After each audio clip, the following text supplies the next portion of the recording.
मलाई इंग्लिश बोल्न आउँदैन साथीहरु।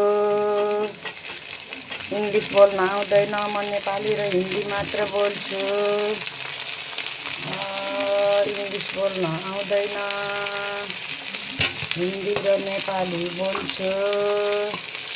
आज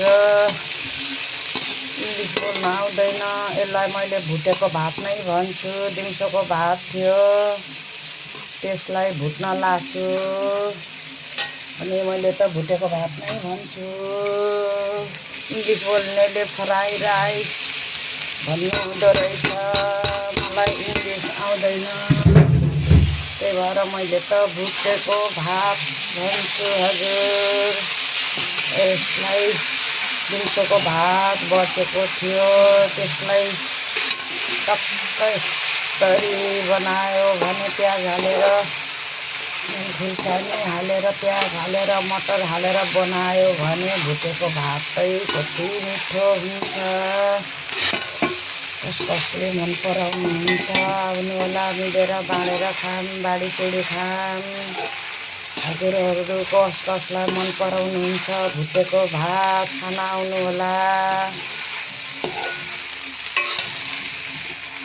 फ्राई राइस भन्न त मलाई आउँदैन, मैले त भुटेको भात नै भन्छु हजुर। हेर्नुहोस्, भुटेको भात भन्छु मैले त। कति मिठो हुन्छ, कति मिठो हुन्छ, कति मिठो हुन्छ। अलिकति दाल र भात पनि बनाएको छु। यो दिउँसोको बचेको भात थियो, त्यसलाई भुटेछु, मिठो हुन्छ। अब दिउँसो बचेको भात थियो, त्यतिकै मिठो हुन्न।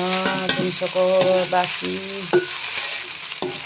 यसरी भुटेर दियो भने बच्चाहरूले खुसी भएर खानेछन्। बासी हो भनेर थाहा पनि पाउँदैन। दिउँसोको पनि के बासीहरू हुन त। दिउँसोको भात मैले यसरी दिन्छु बच्चालाई। भुटेर प्याज हालेर, नुन, खुर्सानी, मसला, मटर हालेर भुटेर दिएपछि खुसी भएर खान्छ बच्चाहरूले। कसले मन पराउनुहुन्छ। दिउँसोको भात बच्यो भने मैले यस्तै बनाइदिन्छु बच्चाहरूलाई, खुसी भएर खान्छ। तिनीहरूलाई थाहा पनि हुन्न दिउँसोको भात भनेर। दिउँसोको भात बच्यो भने मैले मात्रै दिउँसोको भात तताएर खानु पर्थ्यो। यसरी दियो भने बच्चाहरूले खुसी भएर खान्छ।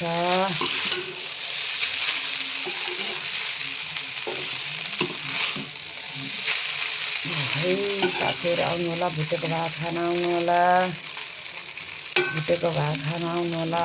यसरी बनाउँछु मैले त। हजुरहरूले कसरी खानुहुन्छ भुटेको भात? दिउँसोको भात बच्यो भने कसरी खानुहुन्छ?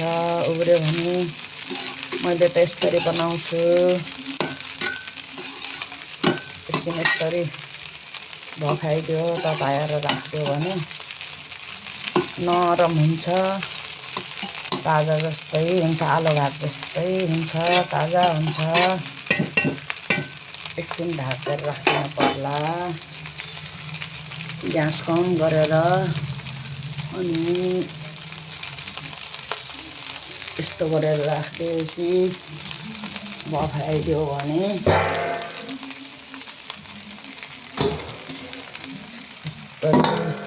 ढक्कन लाएर भखाइदियो भने ताजा